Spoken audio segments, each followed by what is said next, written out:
Namaste yogis. Today we're breaking down Pachimottanasana, seated forward fold. So the name Pachimo means the west side, also referred to the back side of our body. Uttana means intense stretch, and asana, as you know already, it means pose.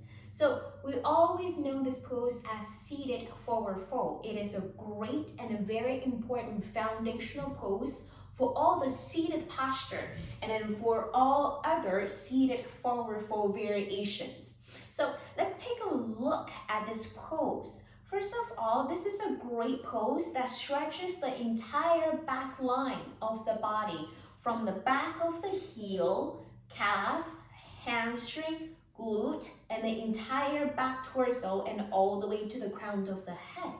Other benefits also include it will strengthen your acne fire, your digestive fire, as well as creating a state of inner peace. Physically, it also very helpful to soothe any menopause symptoms as well as any menstrual symptoms. So let's look into how to get into this pose safely and effectively.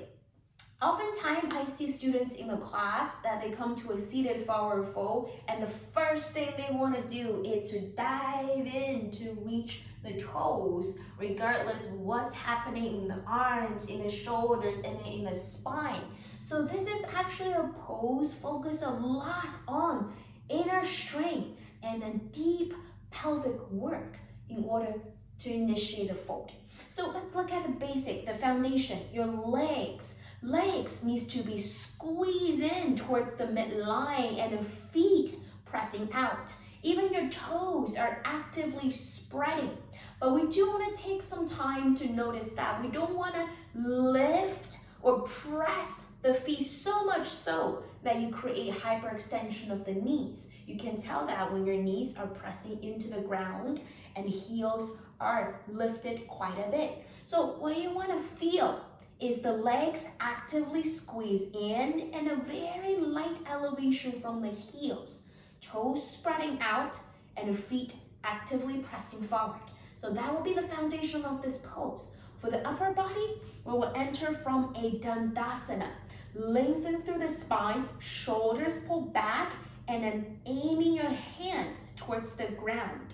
When you're ready to fold, draw your belly in strongly and allow the work to initiate from your deep pelvic space. Instead of the spine, which is what I see a lot, doing this rounding, doing this folding looking action, we want the movement coming from your pelvis. You can even use your own hands, holding on to the front of the pelvis, and then just feel the shift, the tilt of the pelvis and your pubic bone descending downward into this fold. Once you initiate this movement, draw the belly in. So the first thing actually touch your thighs should be your rib cage. Sometimes I see a lot of people, you can come down really low, but the belly is popped out. So the first thing you feel on the quads are the belly. That means you lost that engagement and lost the acne fire. So what we want to do is come back.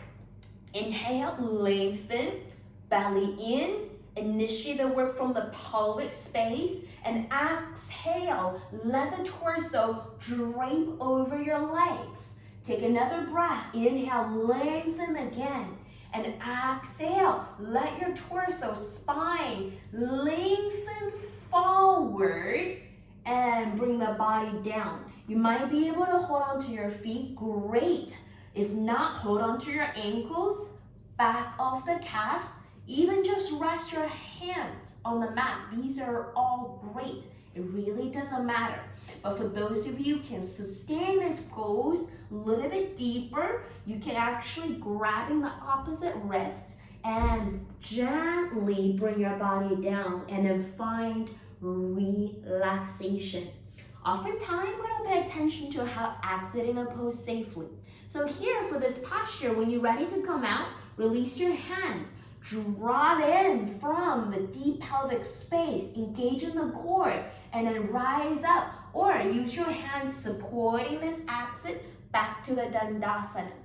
All right, so that will be a normal case that people have a healthy spine, healthy hips, or a little bit tight hamstring that you can work on. However, sometimes I see some students don't really have the range of motion to articulate this movement of the hips. No space to straighten the legs. So what you can do if you're in that case, no big deal. Give yourself time and that humbleness to work on the pose.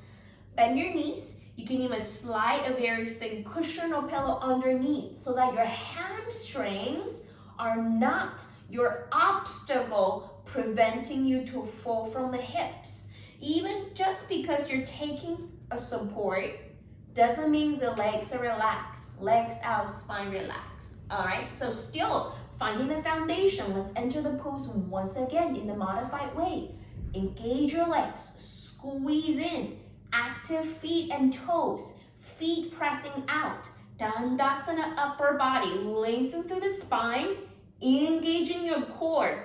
Initiate the movement from your deep pelvic space. Inhale again, lengthen. Keep the navel, keep the core strong. Exhale, lean forward, feeling your pelvis tilting forward. Feeling your pubic bone descending down. You may be just holding on to your legs today, but feel the elongation of the spine being articulated out of the crown of the head. And it continue going as you breathe.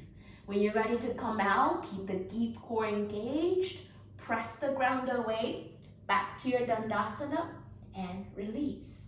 All right, so that is your Paschimottanasana today. So very important 3 element of this posture, the foundation, active legs, feet, toes, to support the articulation of the pose. Number 2, very active abdominal, pelvic floor, this whole region stay engaged.